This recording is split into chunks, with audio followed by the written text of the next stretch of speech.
Bonjour à tous et bienvenue pour cette édition 2017 Exposo. Chaque jour, on vous propose des conférences et des interviews pour vous aider à mieux vivre le bien-être des animaux de compagnie, mais également la réglementation. C'est d'ailleurs le premier sujet d'aujourd'hui, l'évolution de la réglementation française relative aux animaux de compagnie. Et pour en parler, je reçois sur ce plateau Bénédicte Beneult. Bonjour. Bonjour. Vous êtes chargée d'études animaux de compagnie au bureau de la protection animale de la DGAL. Alors avant de rentrer dans le vif du sujet, est-ce que vous pourriez nous rappeler ce qu'est la DGAL ? Bien sûr. Alors la DGAL, c'est la Direction générale de l'alimentation. Donc c'est une direction générale du ministère de l'Agriculture, au sein de laquelle nous gérons la sécurité sanitaire des aliments et la santé et protection animale. D'accord. Et alors vous, chargée d'études, quel est votre rôle précisément ? Alors, en tant que chargé d'études, nous définissons la réglementation, donc en concertation avec les organisations professionnelles, les ONG et l'ensemble des acteurs, et nous définissons les différentes inspections à réaliser dans les départements. D'accord, oui, parce qu'on n'appelle pas ça des enquêtes finalement, ça là, c'est chargé d'études, mais ce ne sont pas des enquêtes, ce sont des inspections. De quelle manière est-ce qu'elles se font, ces inspections ? Alors, dans nos directions départementales, donc les directions départementales de la protection des populations, nos agents sont chargés de mener des contrôles dans les établissements pour vérifier donc l'adéquation de ces établissements avec les réglementations. D'accord. Et donc, ces inspections sont réalisées sur la base d'une analyse de risque. Et actuellement, pour les animaux de compagnie, il y a à peu près 15% des établissements qui sont inspectés tous les ans. D'accord.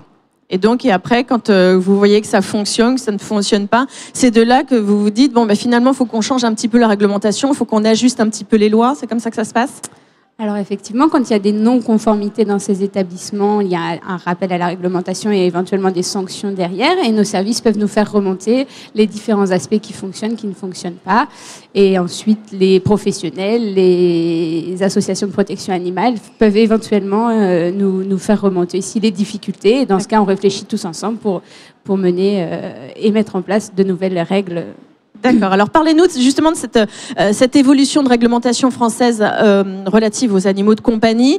Pour quelles raisons est-ce qu'il était nécessaire pour vous de la faire évoluer ?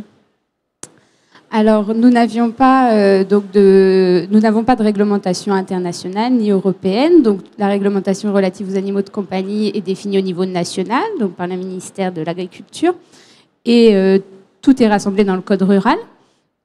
Donc, il y a eu beaucoup d'avancées ces dernières années, donc depuis 2015, avec deux évolutions majeures. Donc, la définition des règles sanitaires et de protection animale pour les activités en lien avec les animaux de compagnie et le renforcement des règles du commerce. Donc, ce marché des animaux de compagnie est en forte évolution, mais il s'accompagne aussi beaucoup de dérives, notamment beaucoup d'abandons, oui. Du trafic, des activités non déclarées, des arnaques sur les petites annonces, puisqu'on avait une augmentation considérable du nombre d'annonces sur Internet et beaucoup de non-conformité sur ces annonces. Donc, il fallait changer tout ça. Donc, il fallait mettre un peu d'ordre dans tout ça. Alors, présentez-nous dans un premier temps les règles sanitaires et de protection animale. À qui s'appliquent ces règles ? Alors, ces règles, en fait, la loi définit trois grandes obligations. Donc, la déclaration au préfet des règles de protection animale et sanitaire et une obligation de formation. Et donc, ces trois grandes obligations s'appliquent pour les élevages de chats et de chiens, les fourrières, les refuges, les activités de garde, de dressage, d'éducation et également tout ce qui est vente et présentation au public de tous les animaux de compagnie. D'accord. Et précisément, quelles sont ces règles que vous avez mises en place ? Alors, donc je vous ai préparé une petite présentation puisque ces règles sont définies dans l'arrêté du 3 avril 2014 et en application depuis le 1er janvier 2015.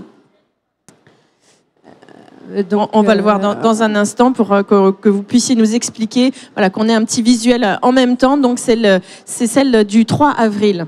C'est ça, de cet arrêté. C'est l'arrêté du 3 avril 2014 qui a mis en place la totalité de ces règles pour les établissements que je viens de vous citer. D'accord. Alors, est-ce que Julien Matera, le réalisateur, peut nous envoyer non, pas tout de suite, parce que visiblement, il y a un petit y a un petit souci, mais qu'on va régler dans un instant. Du coup, en attendant, est-ce que c'est vrai que ça s'applique aussi aux éleveurs qui élèvent des animaux dans leurs habitations ? Alors, en fait, l'arrêté prévoit quelques dispositions particulières pour des personnes qui veulent exercer leur activité dans leur habitation. Donc, il y a un allègement des dispositions, mais effectivement, ça s'applique également pour ces personnes. D'accord, c'est pour tout le monde. Voilà, c'est pour tout le monde.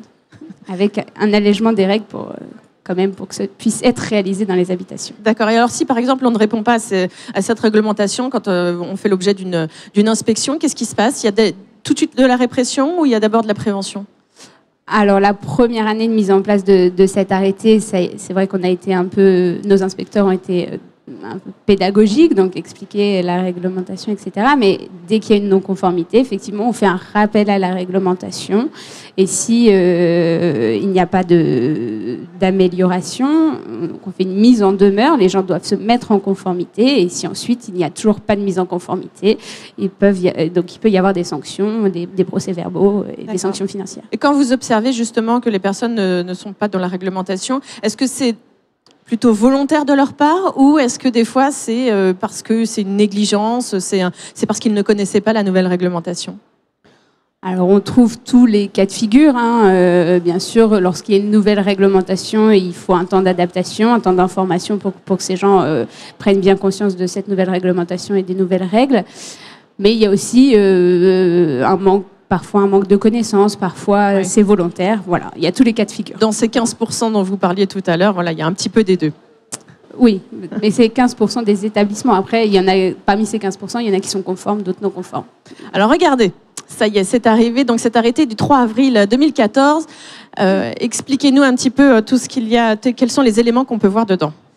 Alors, donc, dans cet arrêté, on a 9 articles avec donc, le champ d'application, je vous l'ai dit tout à l'heure, à quel établissement ça s'applique, les cas particuliers donc, pour l'élevage en habitation, des modalités de déclaration. Et puis, ce qui est vraiment nouveau dans cet arrêté, ce sont les guides de bonne pratique, donc, qui doivent être rédigés par les professionnels, et les autocontrôles.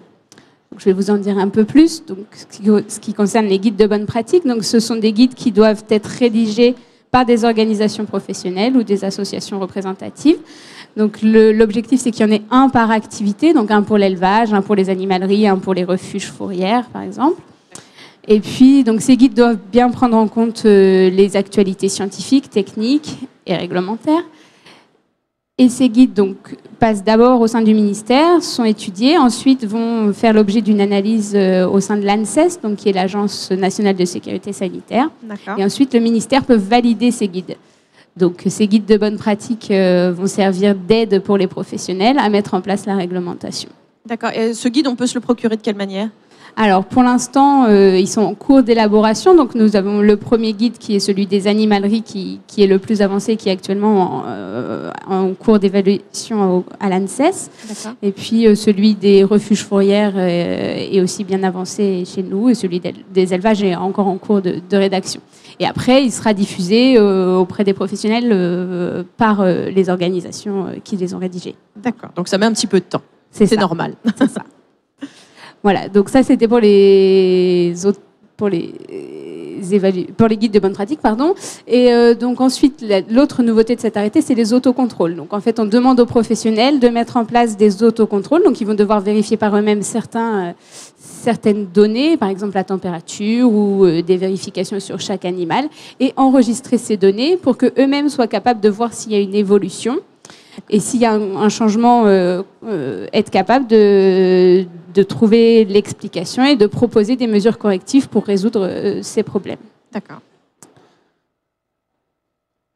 Donc, pour aller un peu plus dans le détail de ce qu'il y a dans l'arrêté, donc il y a une annexe très complète dans laquelle on donne toutes les informations donc sur les installations, comment doivent être construites les installations, quel doit être le milieu ambiant au niveau des températures, au niveau de l'hygrométrie, des données assez précises. Ensuite, il y a toute une partie sur la gestion sanitaire. Donc, les établissements doivent mettre en place un règlement sanitaire et une visite d'établissement par un vétérinaire sanitaire. Ensuite, il y a des aspects sur les soins aux animaux, quels sont les soins obligatoires à leur donner, quel doit être le personnel qui intervient, donc un personnel compétent avec des connaissances, comme je l'ai dit dès le début. Donc pour l'instant, ça reste assez simple finalement. Ça reste assez simple, ça il faut demander aux professionnels, Oui. mais effectivement, la réglementation est faite pour qu'elle puisse être appliquée et donc elle a été construite en concertation avec l'ensemble des personnes pour que ce soit réalisable, bien sûr. D'accord. Des fois, les établissements sont confrontés à des difficultés par rapport à ce genre de règlement? Il peut y avoir effectivement des difficultés, mais tout est fait pour les aider et pour qu'ils puissent réaliser ces interventions. On travaille en concertation, encore une fois. D'accord, vous travaillez avec eux néanmoins quand ils ont ce genre de difficultés? Quand il y a des difficultés, oui. D'accord. Et donc ensuite, ce qui pose souvent un peu problème, c'est qu'est-ce qu'il y a dans le règlement sanitaire. Donc ce règlement sanitaire doit être réalisé avec l'éleveur et son vétérinaire sanitaire. Donc il aide à mettre en place ce règlement sanitaire. Et dans ce règlement, on doit trouver donc, notamment un plan de nettoyage et désinfection, à quelle fréquence doit être réalisé, quels produits sont utilisés. On doit trouver dans ce règlement quelles sont les règles d'hygiène à respecter. Quelles sont les procédures d'entretien et de soins pour que ce soit formalisé et que s'il y a un nouvel agent ou une nouvelle personne qui vient, il sache exactement les procédures à mettre en place. D'accord. Donc voilà, sur la prophylaxie, qu'est-ce qu'il faut faire quand il y a un problème au niveau un animal malade. Voilà, c'est ça. D'accord. Quelles sont les procédures à mettre en place et les durées d'isolement s'il faut isoler des animaux malades ou contagieux, etc. D'accord, notamment pour le commerce, j'imagine. Notamment dans les animaleries, mais c'est valable également dans les élevages, dans les pensions. Il faut savoir réagir s'il y a effectivement un problème sanitaire. D'accord.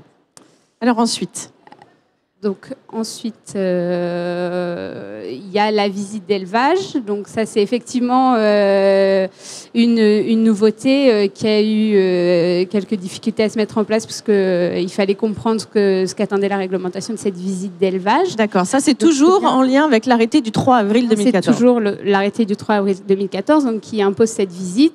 Et donc le vétérinaire va devoir se rendre dans l'établissement et donc aider l'éleveur à mettre en place le règlement sanitaire, les procédures et améliorer l'élevage en cas de difficulté. D'accord.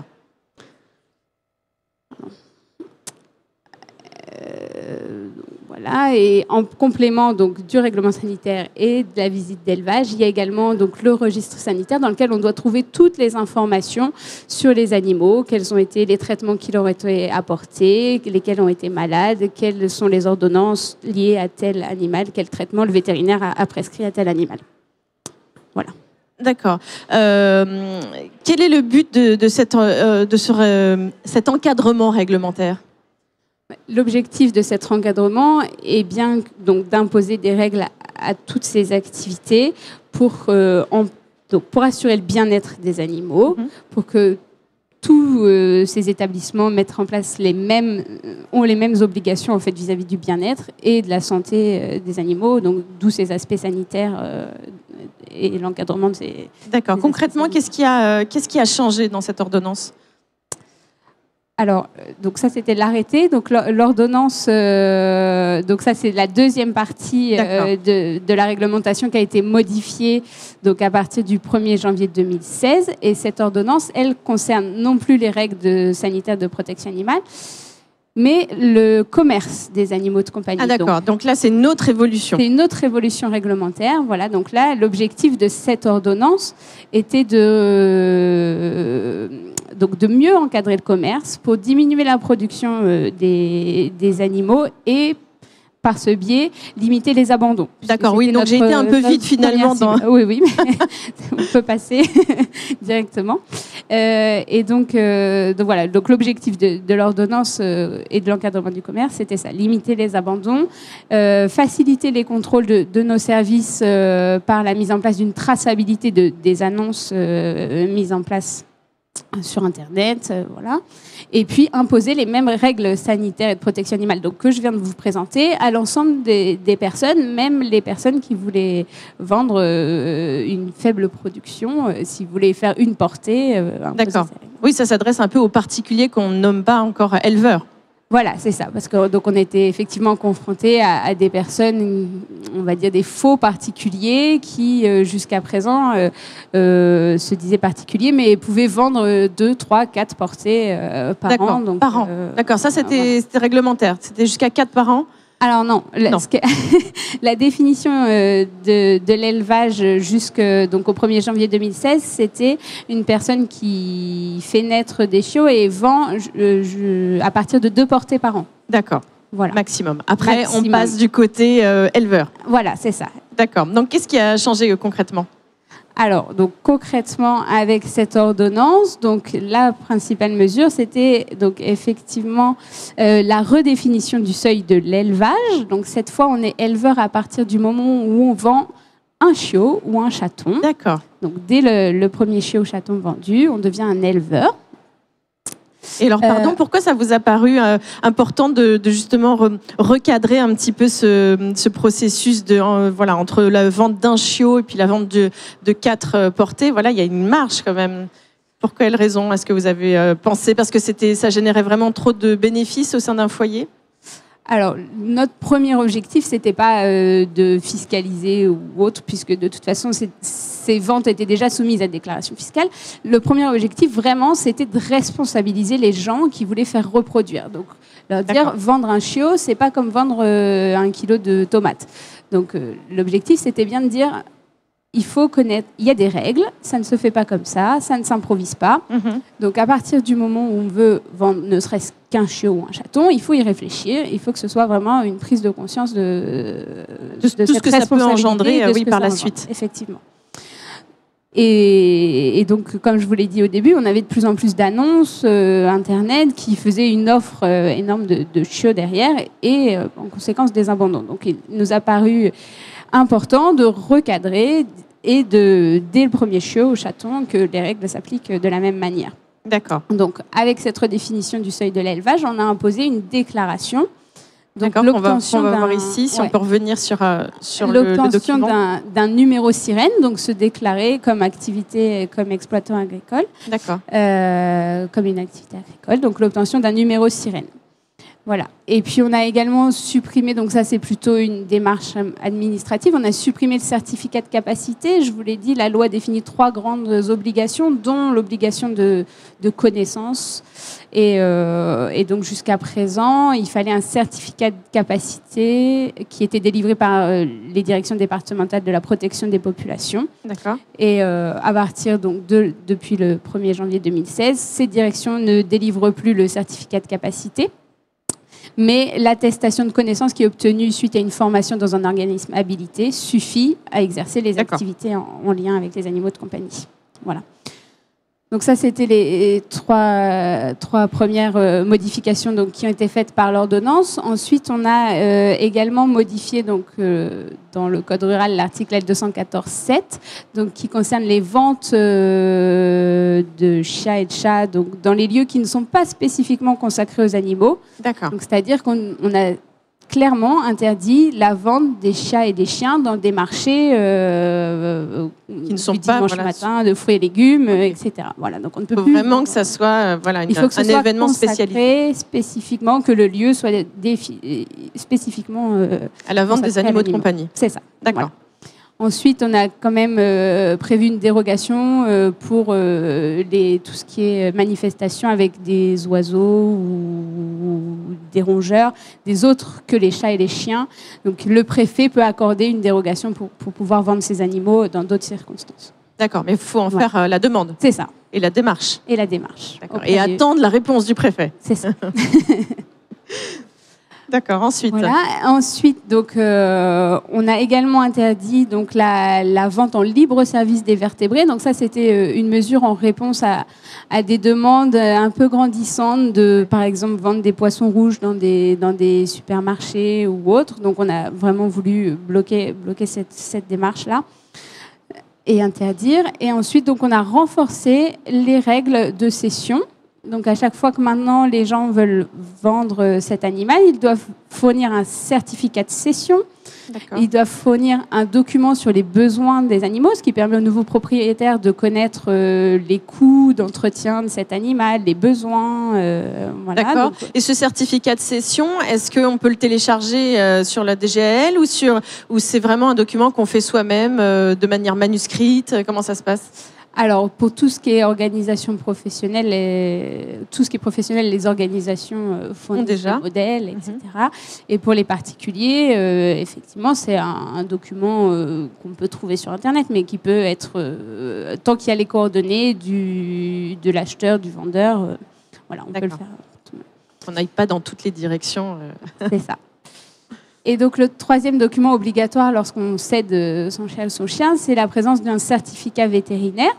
Donc, c'est le même maintenant pour les chats, pour les chiens. Donc, le vétérinaire doit attester de la santé de l'animal au jour où il va voir l'animal en consultation. D'accord. Voilà. Et pour son identification aussi, j'imagine que c'est... Comme les identifications sont obligatoires. C'est ça, effectivement. Donc ça, là, je vous ai présenté les nouvelles mesures de l'ordonnance, mais l'identification des animaux avant toute cession est obligatoire également. Donc là, ça pousse justement à celui qui vend un chien ou un chat de l'identifier, finalement. Ça les pousse un petit peu à ça, ce certificat de cession. C'est ça. En fait, pour nous, effectivement, de toute façon, les propriétaires qui veulent vendre doivent aller chez le vétérinaire pour l'identification. Donc, ils peuvent acquérir ce certificat par la même occasion. Voilà. D'accord. Et donc, afin de mettre en application la nouvelle définition de l'éleveur et l'obligation de déclaration, nous avons également donc renforcé les mentions obligatoires pour les annonces. Donc, lorsque les gens veulent publier leur annonce de vente ou de don d'un animal. Donc, à chaque fois qu'ils veulent publier cette annonce, il faut qu'il y ait donc, le numéro sirène, qui est obligatoire, l'âge des animaux, l'identification de cet animal, le nombre d'animaux dans la portée. Voilà. Et puis, ce que j'ai oublié de dire, donc j'ai dit que la déclaration en tant qu'activité agricole et la parution du numéro sirène étaient obligatoires. Il y a une petite dérogation pour les personnes qui produisent des animaux de race, dans la mesure où ils ne vendent pas plus d'une portée par an. Eux, les livres généalogiques, donc le LOUF et le LOF, peuvent leur attribuer un numéro de portée qui est équivalent au numéro de sirène. On a en accès public sur Internet les données de la personne qui vend, etc., pour pouvoir bien vérifier que cette personne est déclarée. Puis vérifier les origines. C'est ça. D'accord. Alors, quel en est le constat de toutes ces mesures prises ? Alors, donc, ça fait... Pour l'ordonnance, en tout cas, ça fait 1 an donc, que c'est mis en place. Donc, il y a d'abord eu une grosse campagne de communication par le ministère, donc avec une diffusion de l'information dans beaucoup de médias. Tous les médias l'ont relayé. On a eu, donc au ministère, on a publié des flyers, un livret d'information. Et puis récemment, avec les organisations professionnelles, donc il y a le livret de responsabilisation du propriétaire qui a été mis en œuvre. Donc toute cette phase d'information était nécessaire pour que les gens prennent conscience des modifications et se responsabilisent. Donc, il est encore un peu tôt pour donner des chiffres précis. Oui. Mais en tout cas, on a constaté donc, une augmentation des déclarations d'éleveurs. D'accord. Donc ça, c'est un bon point déjà. C'est un bon point. Et puis, l'autre très bon point, c'est qu'on a aussi constaté une nette diminution du nombre d'annonces. Donc, on est... alors, je n'ai pas les chiffres pour la totalité de l'année 2016, mais en tout cas, sur le premier trimestre, on était environ moins 30% d'annonces. Oui, effectivement, très bon point, parce que effectivement, ça fait prendre réellement conscience de la responsabilité que chacun des particuliers. Je pense plus aux particuliers qu'aux professionnels, parce qu'eux sont déjà dans cette obligation-là, mais c'est ça. Je pense plus à ceux-là qui se disent, voilà, je vais faire une portée à mon chien, il est beau, il est magnifique, et puis en fait, il y a une réglementation à suivre. Cette nouvelle réglementation, où est-ce qu'on peut la retrouver ? Alors, on peut la retrouver sur le site Légifrance, donc l'ordonnance du 7 octobre 2014, et puis l'arrêté du 3 avril également sur le site Légifrance, en tapant les références. Voilà, c'est accessible en tout public. Bon, alors le temps passe et donc on aura encore beaucoup de choses à dire. En tout cas, merci pour toutes ces précisions. Et puis voilà, si vous avez envie de poser des questions à Bénédicte Bedolt, elle te tient à votre disposition. Voilà, vous allez rester un petit peu à nos côtés sur Exposo. Oui. Donc elle se tient à votre disposition. Et nous, dans un instant, on retrouve Noémie Tomassini qui va nous présenter les AF. Allez, merci, à très vite.